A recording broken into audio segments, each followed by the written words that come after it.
Hi friends, welcome to அகரம் சமையல். இன்றைக்கி அகரம் சமையலில் ஒரு சூப்பரான வெண்டைக்காய் ஃப்ரை தான் பார்க்க போகிறோம். இப்போ வாங்க எப்படி செய்யுதுன்னு பார்க்கலாம். இப்போ அதுக்கு ஒரு பேனில் 3 டேபிள் ஸ்பூன் அளவுக்கு நான் எண்ணெய் சேர்த்துக்கிறேன். எண்ணெய் சூடானதும் 1 டீஸ்பூன் கடுகு பொரிஞ்சதும் 1/2 டீஸ்பூன் சீரகம் பொரிஞ்சதும் 1 டீஸ்பூன் அளவுக்கு நான் உளுந்து சேர்த்துக்கிறேன். இப்போ இதை சேர்த்துட்டு நல்லா கிளறி விட்டுக்கோங்க. இப்போ அது கூடவே ஒரு மீடியம் சைஸ் பெரிய வெங்காயம் இந்த மாதிரி கட் பண்ணி சேர்த்துக்கோங்க.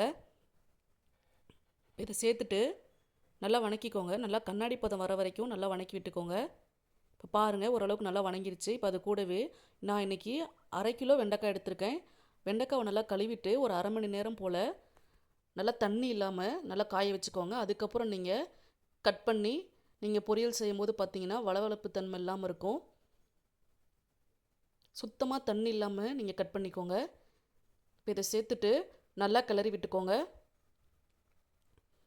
இப்போ இந்த அளவுக்கு இருக்கிறது பார்த்திங்கன்னா இப்போ பாதி அளவுக்கு நல்லா வெந்து வந்துடும். இப்போ பாருங்கள், பாதி அளவுக்கு வந்துருச்சு. இப்போ அது கூடவே 1/2 டீஸ்பூன் மஞ்சள் தூள், இப்போ தேவையான அளவுக்கு உப்பு சேர்த்துக்கலாம். இதை சேர்த்துட்டு நல்லா கிளறி விட்டுக்கோங்க.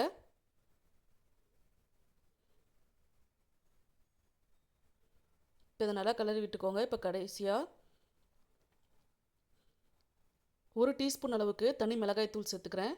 உங்களுடைய காரத்துக்கு ஏற்ப நீங்கள் கூடவோ குறைவோ நீங்கள் சேர்த்துக்கலாம். 1 டீஸ்பூன் தனி மிளகாய் தூளே போதுமான அளவு தான்.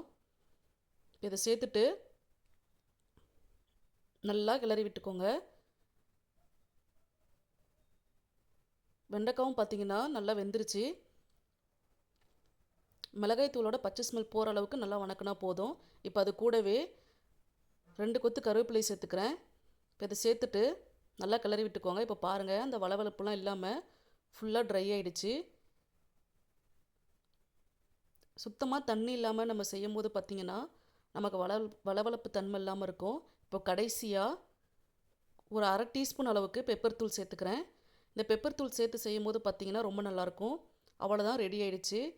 நீங்கள் இதை கண்டிப்பாக வீட்டில் ட்ரை பண்ணி பாருங்கள். ட்ரை பண்ணி பார்த்துட்டு கமெண்ட்டில் எப்படி இருக்குன்னு சொல்லுங்கள். மீண்டும் நெக்ஸ்ட் வீடியோவில் சந்திக்கலாம். பை.